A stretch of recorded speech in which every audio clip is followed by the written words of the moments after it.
Hi everyone, it's Jack back again with another 5-minute stock analysis. Today I'm going to be talking about UiPath, a 2021 IPO, a company that I personally own. It's a software company that has taken a big hit recently in the run on growth stocks and is down around 57% from its all-time highs just post-IPO. I just want to analyse, is it a buy at these prices and is the company good for the long term, the next 5, 10 and more years? So we know it's a software provider, but what software does it actually make? UiPath makes robotic process automation software. Essentially software that replicates some human task to free up humans to do other things. This typically repetitive, tedious tasks. They have an AI to see what's on the screen, machine learning to think in inverted commas and decide what to do, then the robotic process automation layer, which interacts with the user interface or APIs, tons of compatible APIs, essentially a series of tools that allow robots to automate daily repetitive tasks. Data analytics tools to monitor and make sure the customers get the most for their money, and a suite of other tools associated with this as well.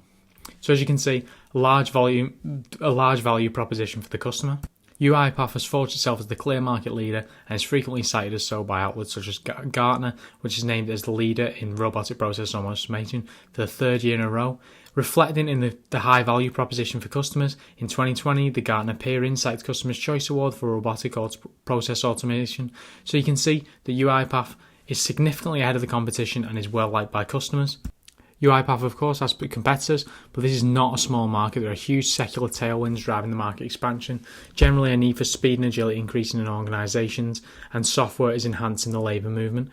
Process automation and RPA market is set to grow rapidly from what is now currently a huge market of $17 billion in 2020 to $30 billion by 2024. Predictions further really lie with technology growth and improvements. Who really knows? These are absolute predictions and coin flip type predictions.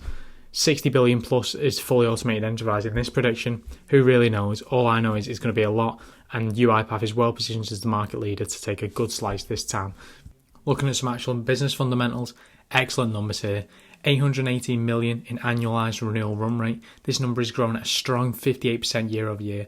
One thing I pay particularly attention to is customer concentration when analysing software companies.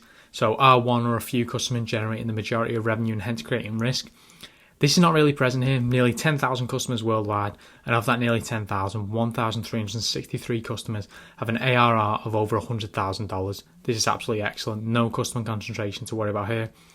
All this is at 144% dollar-based net retention rate.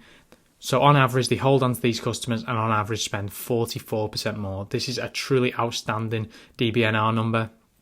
Really high class for any software company, particularly strong here. So just to illustrate a bit more on that point, UiPath is clearly in the customer acquisition phase.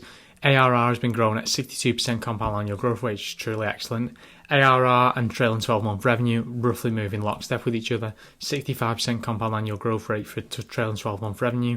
Again, really, really strong numbers. You can see in the last 2 years, revenue has more than doubled, up from 336 million to now 810 million quarterly.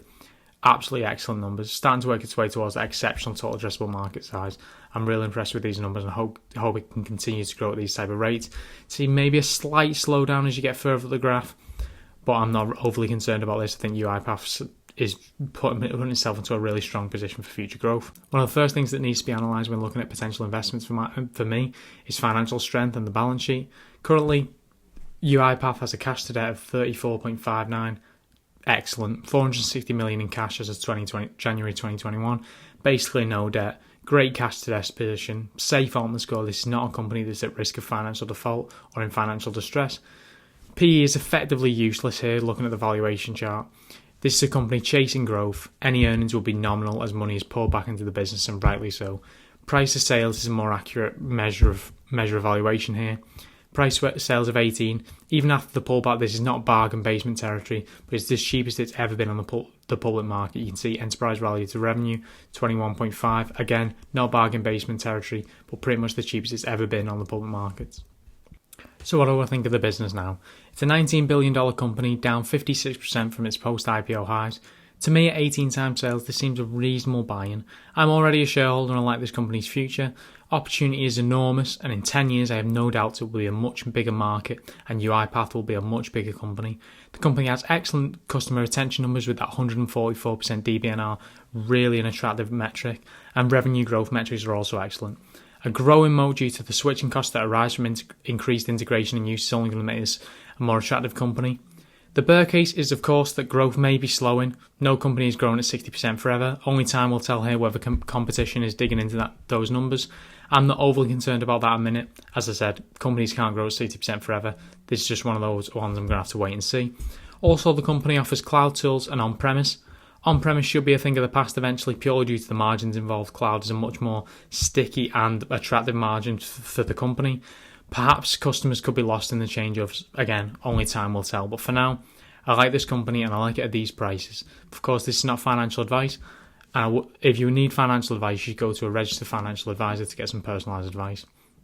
With that, thanks and subscribe if you enjoyed the video. Thank you.